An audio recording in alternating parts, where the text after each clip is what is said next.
pure bot in the world. Yeah, Viper very much seen as the best AD carry in the world generally. Meiko, so much experience on his shoulders, was actually one of only 2 players on this EDG roster that was there when these 2 teams met last, all the way back in 2017. Then he was on the wrong end of a 0-2 scoreline. Today, he'll be trying to get redemption for that. Graves picked up for EDG in the top lane, though. Oh, could of course go jungle, could of course, we have seen a little bit of Graves mid, but the expectation is, after Flandre played it yesterday, that he will take it back into top.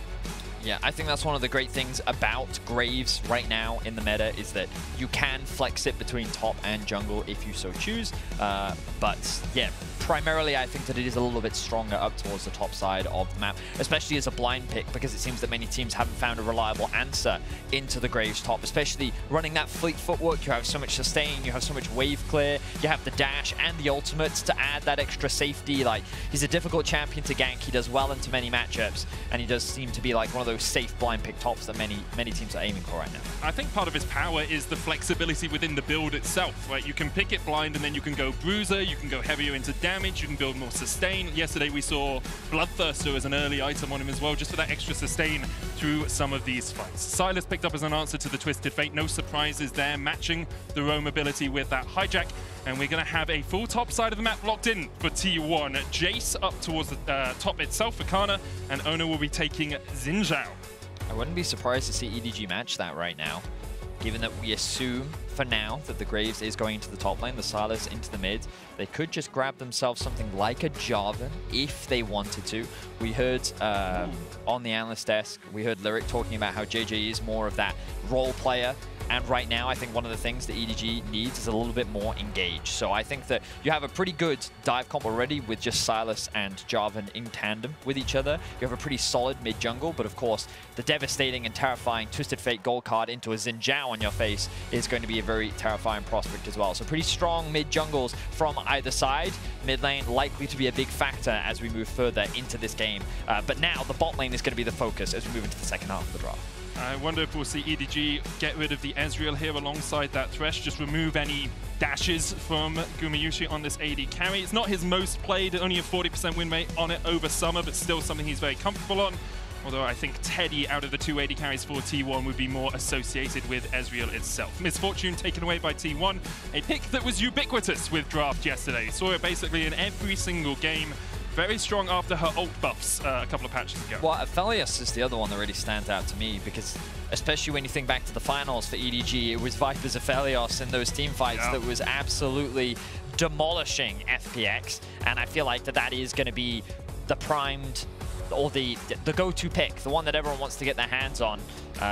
And with the support bands continuing to come through for EDG, this Aphelios is really what I'm keeping my eyes on. Will T1 choose to ban it away, or will they say, we have an answer for it? Because right now, T1's draft is very topside focused. You know, you have the Jayce, you have a roaming Twisted Fate, and you have a very proactive early game jungler in the form of Zhao. If they wanted to pick something safe, and you assume that Viper is going to go for something like the Aphelios, which is now going to be removed, Ezreal is a very safe blind. So it seems that, you know what, they don't want to have to match up against it. So the question is, what will Viper now go for? He obviously has a very deep champion pool.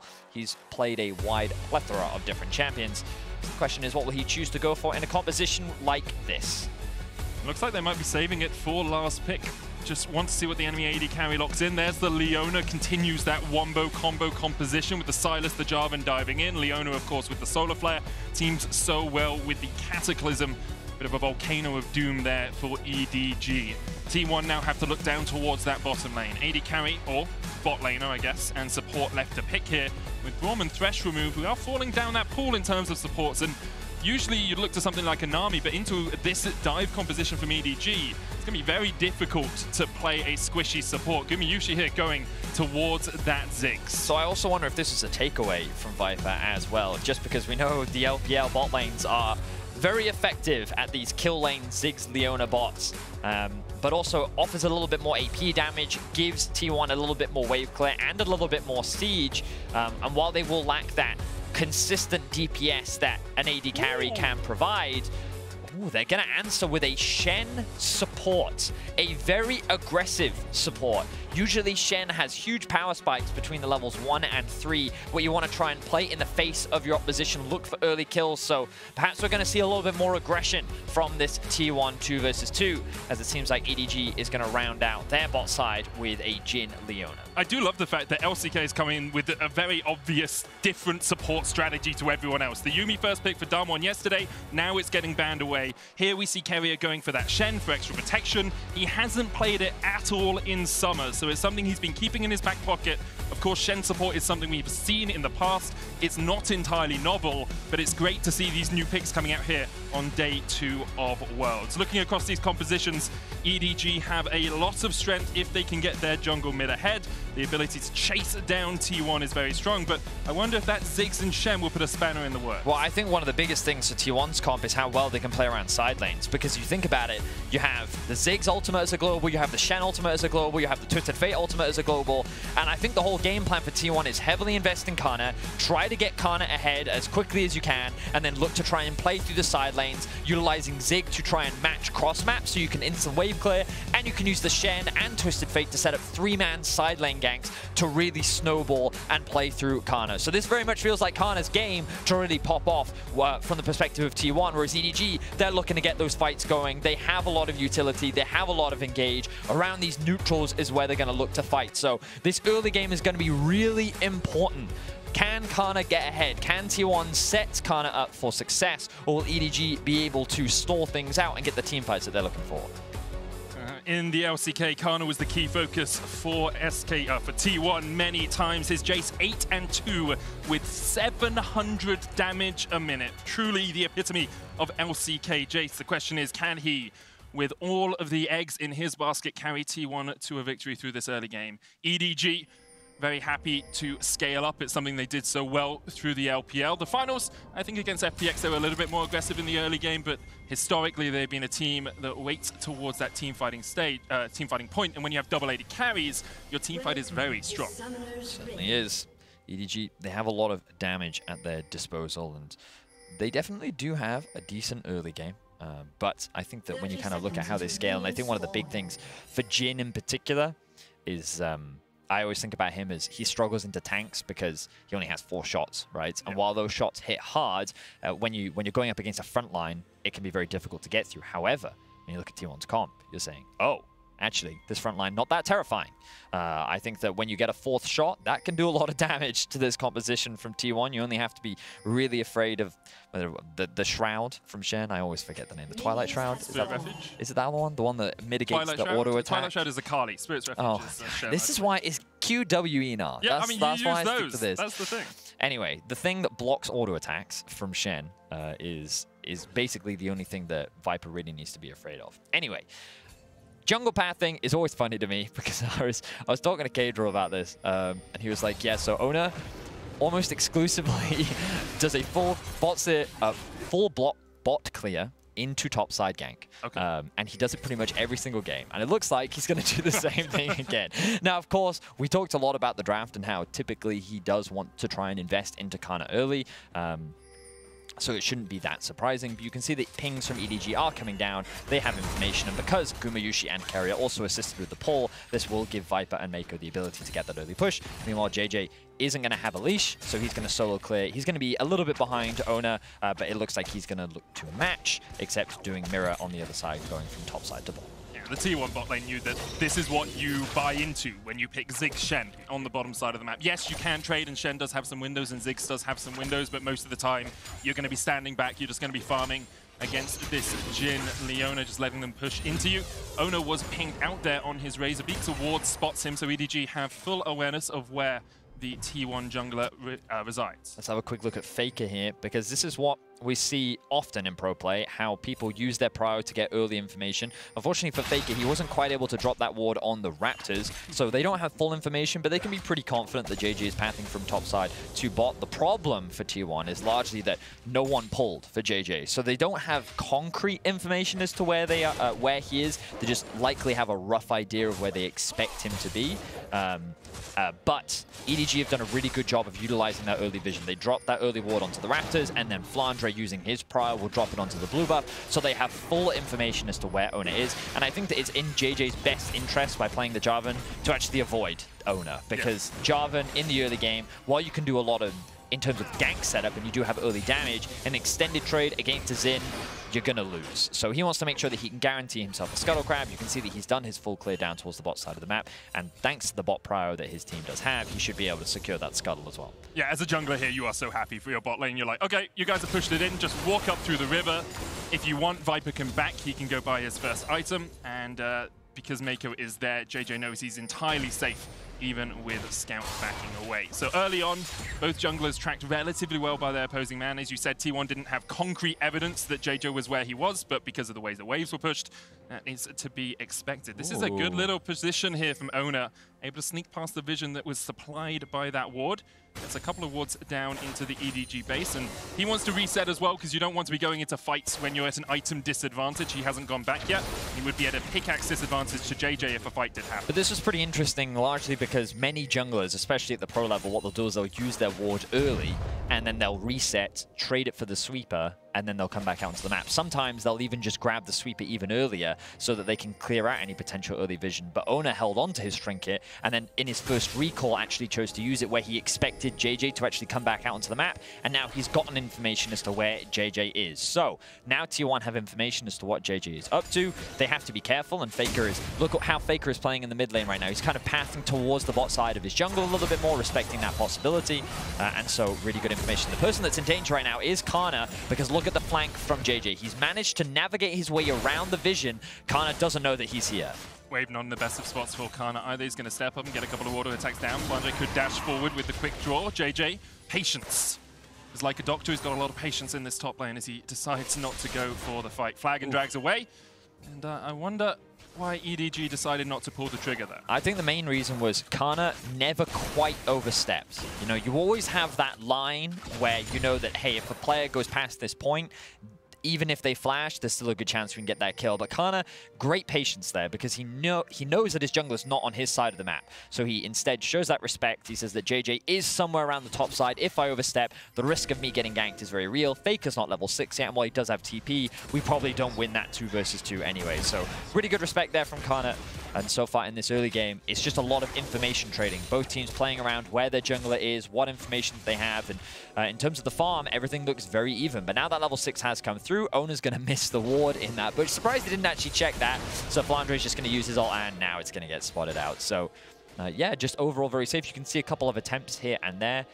But now that the level 6 have come through, this is where EDG really need to be careful of what Faker is up to. But remember, Scout can always steal that ultimate away and is able to follow alongside in the event that Faker tries to do something a little bit sneaky somewhere on the map.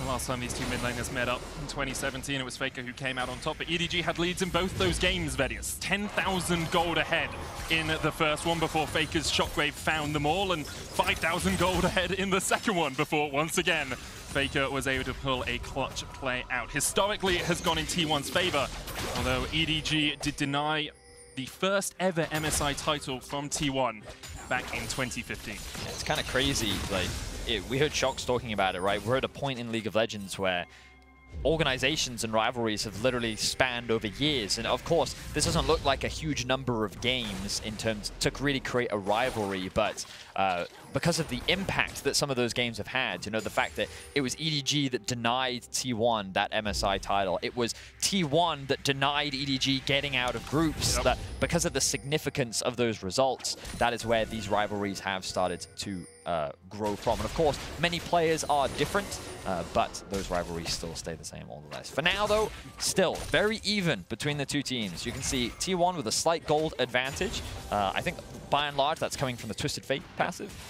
But yeah, I think that for now, EDG is pretty happy with this. The fact that nothing has gone too wrong, the fact that Faker hasn't been able to, as of yet, find successful play, but I wouldn't be surprised to see T1 go on the offensive. Look at this. Keria making his way up towards the top side, will be spotted out. Oner right behind him, and look, Faker's in the fog of war.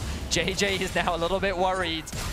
Flash away from Jiejie. Keria with the flash follow as well. Destiny used by Faker, but T1 unable to find the EDG jungler. They do get pushed in the top lane here, which means Canna should be able to secure a plate with a little bit of assistance from their support. This is such a pleasure to watch, Medic, because... Words are struggling today, we'll get him out. Because you can see how aware both teams are. Jiejie was looking at the minimap and saying, Fake is missing, Keria is top, Oner is probably somewhere in between the two of them, so he positions himself in a way where he can get out should anything happen. And now it's EDG on the offensive. Flash, then play the chasers on, Oner pops the crescent guard, but Jiejie jumps onto him with the Cataclysm in his first blood over to Meiko. Canna now has to flash the wall. EDG able to collapse on the top side Rift Hole. Great collapse coming out from EDG. They're able to punish the fact that Oner is isolated in the river. They have the numbers advantage and there's no way for him to escape. A lot of flashes were burned there on the side of T1, but it is EDG. They end up coming out on top. They equalize the gold once again, and they will find themselves with the Rift Herald. Great stuff in this early game from EDG. EDG just able to hamper any plans. T1 had to get Canna ahead and then obviously get the kill over onto Meiko as well. Not really the target you want it on, but getting your support a little bit more tanky. As a support player myself, just give them all the kills, you know? Get them the gold. Locket's great. It does everyone a shield. You don't need damage if you have shielding, Vedi. Hey, I mean, the tankier the front line and the stronger the engage, the easier your team fighting is. Exactly. Am I right? Love those supports, because they support you. Now, I think that with this Herald, EDG have some options. So they could, if they wanted to, use it mid lane. Oh, hang on, Jiejie. He doesn't have Sylas, but Sylas has TP, and you can TP. Nope. Oh, he stole the Shen ult. No flash, Shen ult coming out as well, and Oner is down. Scout steals away the stand. United, as you say, EDG get their second kill on the board. I was looking at the minimap and I was thinking, whoa, Jiejie, I don't know if this is a great idea because T1 have the numbers advantage here. But what I didn't realize was that Scout in the previous fight had already stolen Keria's ult, and they were saying, you know what, we know where Oner is and we can punish him. And that's exactly what they do. Really great play there from EDG, and it is Scout that ends up picking up that kill. And what I was going to say is they can use the Herald. I think they should use it either mid or top. The reason why you would use it mid is to deny Faker the ability to roam as easily as he normally would, because he won't have access to that tower and that extra bit of security. Alternatively, you can throw it top. Put Canna a little bit further behind than what T1. Remember that he's one of the main parts of this composition that you ideally want to try and play around, especially utilizing those side lanes. And if you remove that tower from him, you only make it harder for him to side lane against someone like Flandre. So that's kind of what I expect EDG to do with this Herald. Of course, they still have plenty of time left to use it. Let's see what they decide to do. I just had a quick mosey, and Scout having 2 global ultimates to steal away benefits EDG so much. Hijack is on an 80-second shorter cooldown than Destiny. So if Scout steals away the Destiny, then 80 seconds later, he can steal away the Stand United. He's on both sides of the map at the same time a lot of this game, and becomes very difficult for T1 to make those objective plays. Destiny coming out onto the top side. Jiejie underneath the tower with Flandre. He's going to try and defend. There's the Destiny. Faker underneath the tower. Smoke screen stops him from locking in the gold card. And will just force EDG to back away. Just fantastic awareness once again from EDG. The positioning from Jiejie, he doesn't leave his top out to dry, and every single time T1 is saying, we want to make this top lane play. We talked about it extensively in draft, right? We said, like, top lane is what T1 want to play for. They want to try and get Canna ahead. They want to take down this top tower. But nope.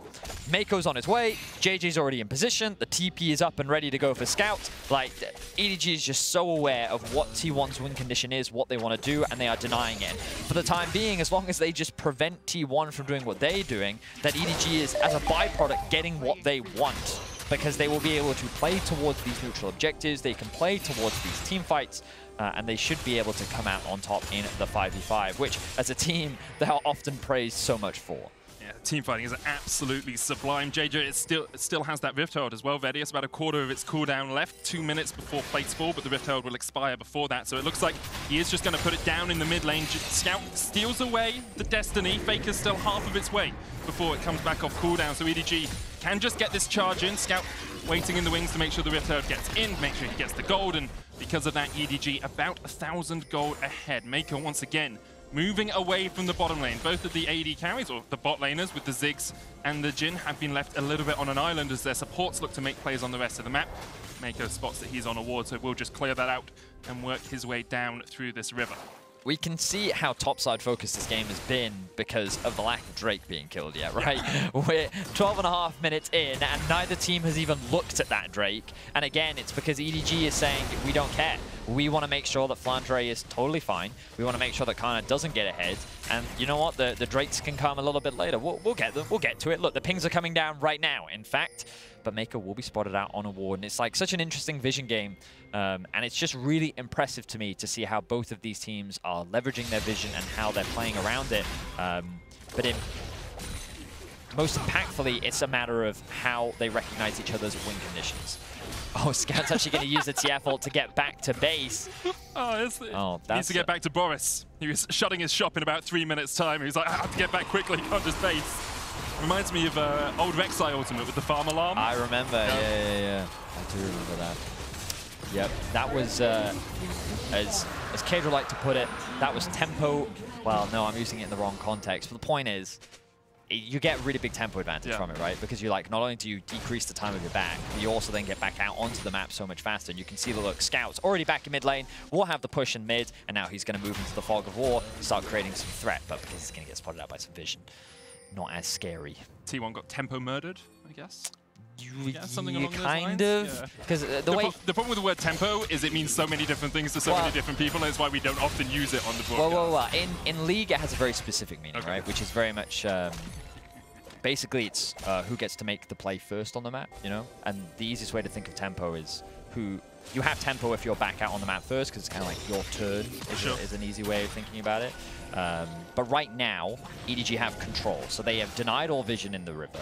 They're kind of forcing T1 to face check into them, and they're basically making T1 feel a little bit uncomfortable. And I really like how our observers are highlighting this here, because EDG are doing a great job of utilizing their pressure and their windows where they know they can move and have numbers to try and deny vision and get a little bit more over the map. And now their lane assignments are starting to shift, because EDG is saying, well, okay, Viper's got his first item now. He's got his upgraded boots. He's level 10. We want to start involving him, and he doesn't have TP. So what we'll do is we'll send Scout bot. He'll start getting all of this solo XP, and we know that he can easily 1v1 Faker on this Sylas, and should a fight kick off, he can TP in. Now, EDG also know that the Herald's been started off, so notice Scout's come back to base, wants to spend a little bit of that gold. He's grabbed himself the stopwatch, and now EDG is ready for the fight.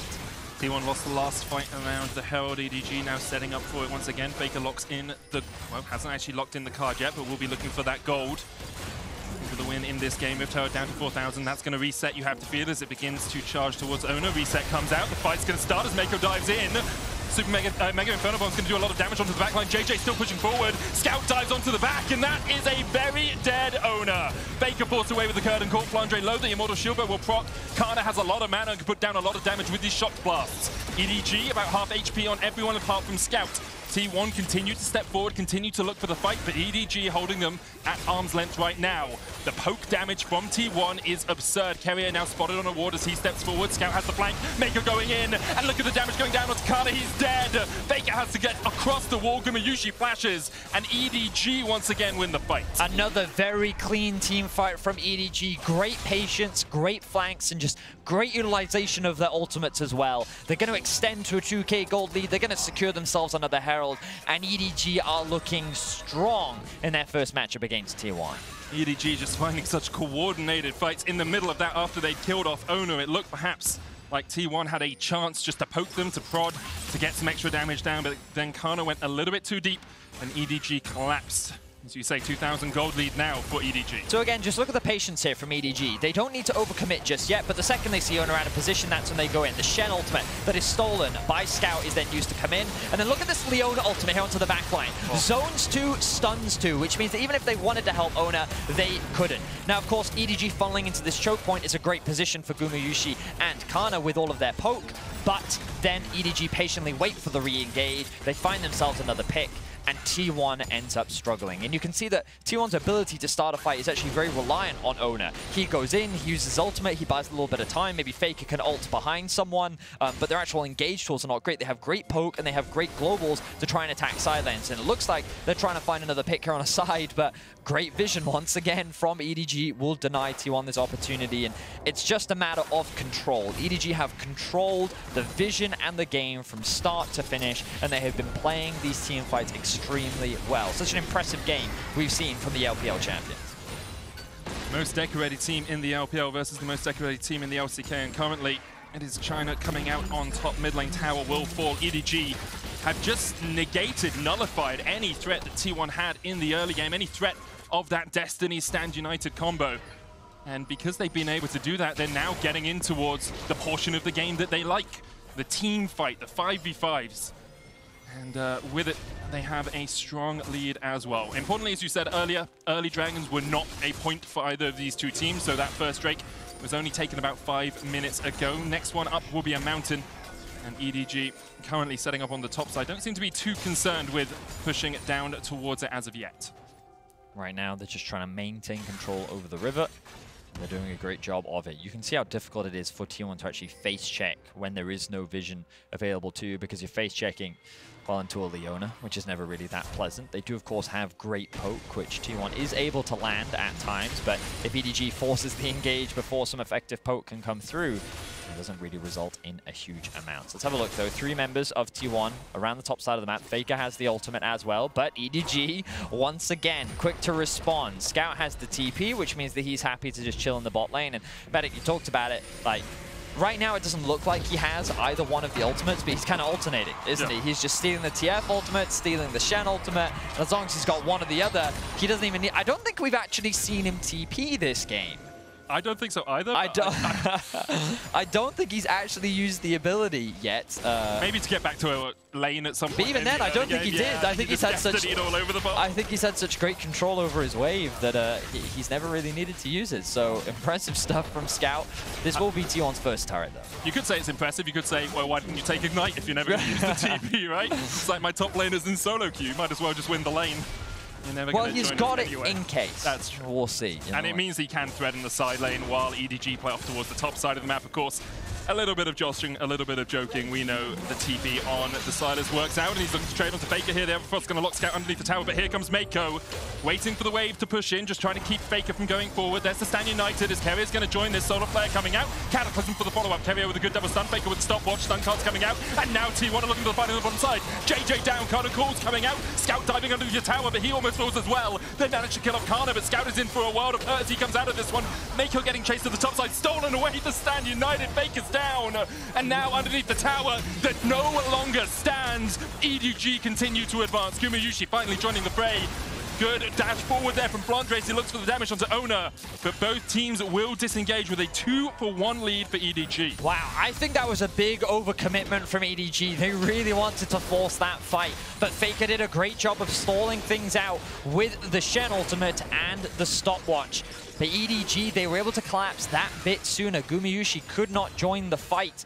And with a great ultimate coming out from Viper, they're able to turn it around. So let's have a look at this new Axe effect replay and see how things pan out. So here's Faker. Notice how separated Meiko and Jiejie are from the rest of the team. Scout can't offer any damage. The stopwatch buys a lot of time. The TP comes through from Canna, and then Jiejie ends up dropping. But here, look, the ultimate from Viper, dishing out damage onto the backline. Scout's able to buy time. And then this play from really nice shot from Viper. And then look, he steals away the Shen ultimate. And then look at how big the shield is, because of course he's scaling it with AP. Then they secure themselves the tower, and they tried to grab themselves a couple more kills, but T1 end up escaping. So a very fine line EDG walked in that fight. It could have been a big opportunity for T1 to turn it around, and had Gumayusi gotten there a little bit earlier, if he'd had that TP available, that fight could have ended very differently. But still, EDG, they remain in control.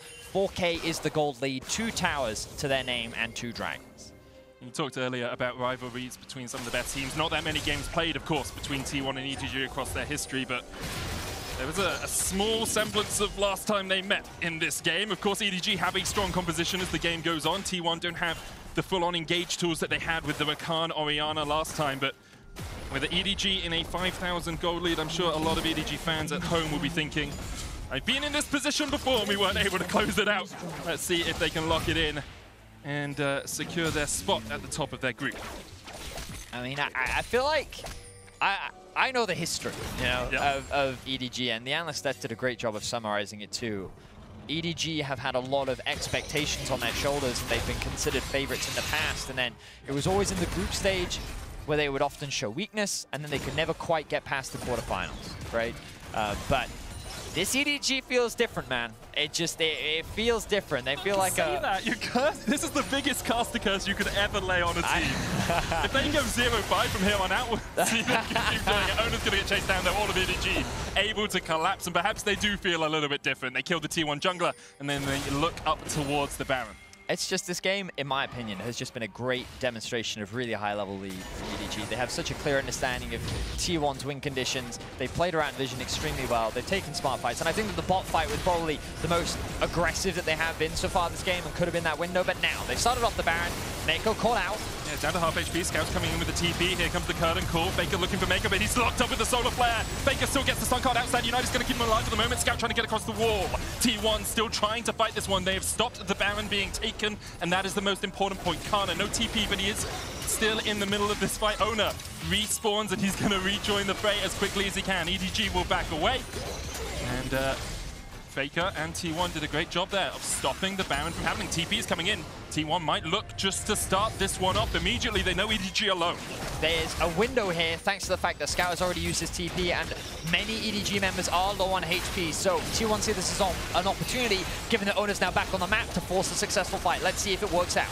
Flandre full HP though, Viper down to half. Meiko forced away, no solar flare for him. Scout off towards the top side, has the flash, has that engaged potential. Jiejie as well. Flash Cataclysm, very much a possibility. Destiny coming out, there's a blast going to the back of the pit. Keria tries to get onto Jiejie. They jump into the pit with the Cataclysm coming out. It's Oner who secures it. Scout low in the middle of the pit. Gumayusi and Faker just trying to act on the sidelines here, trying to back away. Keria forced up towards the top side. Baron secured by T1, but the fight will go well and truly in EDG's favor. Keria dies at the end. Only 2 members of T1 survive. But a really great play still from T1. The decision, the window that they had to at least get a little bit more control back into their hands, they were able to take advantage of it. The fact that Oner had just respawned, the fact that they knew that so many EDG members were low, they had a small window where they could force this. And yes, it was a flip, but I feel like that T1 were in a position where they had to take this flip. This was the best case scenario for them. And while EDG, look, Faker and Gumayusi get separated from the fight. Oner, in a 50-50 smite here, is able to secure it before losing his life, and then Gumayusi ends up doing so much damage on the backline that they end up getting themselves a couple kills as well. Oner is just the sacrificial lamb here. Keria is forced to lose his life as well, but 2 for 3, Baron in your back pocket. If I'm T1, I'm pretty happy with that. And only 30 seconds before it, Vedius was talking about how great the map play was from EDG. So T1 do get the Baron. Red Bull Baron power play up and available for them. EDG now with 3 Drakes. Cloud Soul is the possibility, and it wouldn't be an LCK versus LPL game without a Cloud Soul on the horizon. So I think what happened was they got that pick onto Oner. So EDG's like, let's do Baron. Yeah. Problem is, you're doing Baron against Pokemon. And so T1 recognized that, and they don't overcommit, but EDG used it as an opportunity to force a fight. Hey, we have a numbers advantage. We didn't burn a lot to get that kill onto Oner, so let's force Baron to force them to come to us, and then we re-engage on them. But T1 patiently navigated their way around the fight. They don't get hard engaged on, and because Oner is now back onto the map and EDG have no HP bars, T1 then see a window where they can force the Baron. So it was one of these things where I think EDG did the right thing, and I think they had the right idea in mind. It was just that in the execution, they couldn't quite pull it off. They couldn't quite get what they wanted to happen, and so then T1 pounced. And that's why I think this is such a great game, because you can see that both these teams are playing at a very high level. They have a really good understanding of the windows that they need to take advantage of, and they are doing just that. T1 now trying to close the gold gap that they find themselves in. They secure themselves another tower, and while they still find themselves at a 3k gold deficit, look at that. Gumayusi actually has the most gold in the game right now. Yep.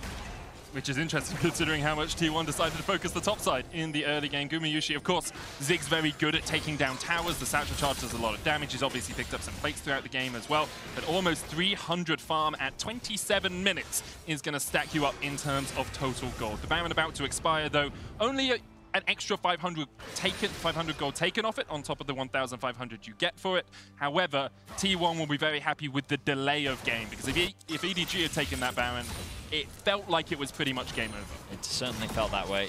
The thing is now for T1, they can just buy more time. You know, they were falling further and further behind. Levels was something that was really going to be a big struggle for them, but it's going to get better. And one of the cool things about Zhao into Jarvan is that Jarvan kind of falls off later on into the game, because all he really is a knock-up and an ult. he doesn't really have kill threat on many people because a lot of his damage comes from his passive and then there's a cooldown. Whereas Jhin has his ultimate, which mitigates so much damage and can tank a lot and can just act as a pretty effective frontline. So in terms of the junglers, even though Oner is 1-5, he's still going to offer a lot of value just with these two items in isolation. So it's one of those things where I look at T1's comp and I'm like, well, if they can take advantage of their poke, if they can actually look to try and find picks on a side lane, the fact that Gumayusi is now level 16, we've got an interesting game on our hands, because what felt like a clear one-sided affair for EDG, T1 have found a narrow way back into the game, and now they have options. It's 2017 flashbacks, I'm just going to say it again. Canna at 3 items now is a lot stronger on this. Jayce didn't get all that gold funneled into him in the early game, but still farming up a storm and able to get himself into a pretty strong position. 2 items complete on Gumayusi as well. Those 2 key poke members for T1, both very strong. I wonder where Gumayusi will go next. He's got an Oblivion Orb. You can see there's some healing reduction picked up on the side of T1, but I wonder if he'll finish out without Morello's or if he'll decide to go towards Rabadon's third here with that needlessly large rod. It's very much an option for him. You can see as well, EDG now deciding, well, Cloud Soul available for us. In a minute and a half, we're going to set up Vision down towards this bottom side. T1 accepting Vision off towards the top. It's actually very close between the spawns of the Baron and that Cloud, and I wonder if EDG will be willing to give one up. There's always the option to trade a Soul for a Baron. Not always the best deal. We've seen it go both ways, but Cloud is permanent, the Soul is permanent, whereas Baron, of course, expires in 3 minutes. Thing is, I really think if T1 got a Baron, oh, Viper's in trouble! There's the Destiny Viper cleanse flash into the Gale Force. He manages to escape. Flandre putting the damage down here as well, and Faker has to walk away.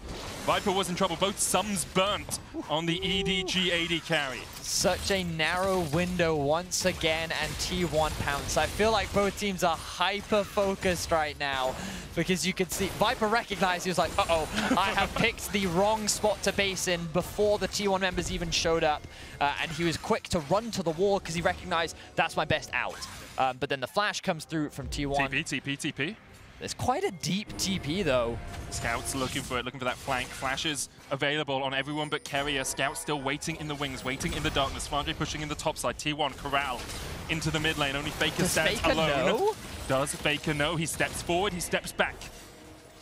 Oh, to be in the mind of Faker for a second, because right now his positioning could cost T1 everything. Scout backs away. T1 gain priority in the mid lane and work their way up towards the Baron right now. Oh, they're going to start it up. Flandre's on the Drake. Flandre's on the Drake, and EDG now 4 members strong can push against this. That Drake's going to be down in about 4 auto attacks from that Graves. Oner, half HP, Curtain Call coming out as Viper looks for the damage. Fake off towards the side, Scout chasing him down. Scout will land the root, the Solar Flare going down to the Faker as well, and with the Zenith Blade he has to pop the stopwatch. Cloud Soul secured for EDG, and Faker is down as well. EDG win the fight on both fronts. Beautiful pick coming out from Scout. It was that dance between the 2 mid laners, hiding in fog of war, but the moment Faker threw out his stun card, he revealed an opportunity for Scout. Meiko with the immediate follow-up from the ultimate. EDG are going to secure themselves the Soul, they're going to get themselves the Baron, and just like that, EDG snuff out T1's chances. 5,000 gold now, their lead. Cloud Soul in their back pocket, and the good thing about a Jhin is you can be impactful even without your summoners. Viper there just pops the Curtain Call well out of range of anyone on T1 and is able to put the damage down and get those slows. Faker trying to find an avenue to approach the fight, but just couldn't get it. Scout now level 17 on this Sylas. Highest level on the game, teamed up with Flandre, 3 levels ahead of Faker. Yeah, it's an awkward position for T1 to be in right now, because I feel like both Scout and Flandre, they're difficult to deal with in a side lane. You know, we haven't really talked about Flandre at all this game, but 4-0 and 4 on this Graves has not really made a mistake from what we've seen so far, and is like a massive damage-dealing threat in a side lane. Very difficult to be able to push out on 1v1. And so, like, a lot of your hope relies on the poke coming out from Gumayusi and potential damage that you can get before a good fight, but the Elder spawning soon. I don't know if EDG really need it, because their game plan should be to set up control of a mid-wave, look to use their numbers bots. Is that a TF ultimate? No, I just misheard. And you can see them doing it right now. They're pushing in through bot lane, they're pushing him through mids. Faker's forced to go and catch the top wave. And this Baron buff does reduce the impact of that wave clear. But wherever Gumayusi is, means that EDG just doesn't have to be, and they can secure these towers. Of course, bound up minions a bit more tanky than normal minions as well, meaning Gumayusi will struggle to work his way through them, even though he can put down that explosive minefield. EDG playing those 2 lanes well. Solar Flare coming out. There's the curtain call as well. Faker takes a chunk. Oner trying to block for them, but Keria still found with the 3rd shot. 4th's about to come out. It hits Oner as the Crescent Guard falls. Canna minion surviving here. Scout still in the mid lane. There's a whole wave that T1 now have to deal with. Canna minion dies down towards the bottom side, but the mid lane inhibitor tower will fall as well. Scout just buffing up those double cannons. The shot blast does land, but Flandre and Viper very easily heal that back up. And now T1 just decide to defend their bot lane inhibitor tower. Mega Inferno Bomb stolen away, doesn't really get the damage down, but Keria has to dash away, and that's mid lane inhibitor and the bot lane inhibitor now under fire. Scout continues just to wail away on that mid inhib. It will fall, so will the bottom lane, and EDG. They've got everything they needed out of this Baron buff. They can back away. Good patience being shown by EDG, not giving T1 really any opportunities. They're going. Looks like a pick. They're looking for it. They can't quite catch out Flandre, who manages to flash and escape and continue unkilled here at Worlds. Didn't die yesterday, yet to die today. Same with Scout. EDG solo laners just having a barnstormer of a performance so far here in 2021. So now I can say with a lot more confidence, this EDG just feels different. Yep. Give you that one. They are clean, they are crisp in their execution, the control that they have, the performance of each of their individuals. You can really see why they are considered one of the tournament favorites and how dominant they have been looking so far in the group stage. Of course, this is only their 2nd game. Group stages can be quite the torrent of emotions for many fans. And there's still a lot left to play, but this EDG team looks solid. And with only 1 inhibitor left, with the Elder Dragon spawning in 2 minutes time, you feel like that this game is done and dusted for EDG. It's just a matter of how they close things out. The biggest struggle for them is Gumayusi and the amount of wave play that he does have on this Ziggs, and it does just make sieging that bit harder, especially without the Baron buff. They do, of course, have the option to just go for the all-in dive. You know, Solar Flare, Scout diving in as well with the Abscond Duck Cataclysm. You can just focus down Gumayusi. Question is that the wisest idea? Instead, you can just wait for the super minions to start doing work in the middle and the bottom lane and get this wave pushing in. The top wildcards will clear it out just a little bit, but still T1 have to deal with 4 members of EDG pushing in here. Scout taking away a red buff. And going back to base. Going back to base, he has TP. Just your classic solo queue mid laner. Yep. He knows his priorities. Of course, as you rightly said, he does have the TP and can join at any moment. He's going to use that in the mid lane to create another point of pressure. Viper and Faker just trading blows right now. I love the rapid fire cannon on Graves, because it means you can do what they just did to Faker without having to be that short range, you know, shotgun AD carry that Graves so often is. Flandre just chipping away at Faker, forces him to go back. Destiny available for T1, but are they going to pull the trigger? Are they going to look for a final fight in this game? Because you have to feel if those super minions in the bottom lane get any closer, it's going to be very difficult. Curtains open as EDG look for an encore of the last fight, and they will once again just force T1 back. T1 unable to find their fight, unable to find a moment, a gap in the armor of EDG, and now with 3 inhibitors down, T1 very much on their last legs. Viper has so much damage at his disposal. Can he use the 4th shot there? I was curious as to whether we get to see how much damage he could do.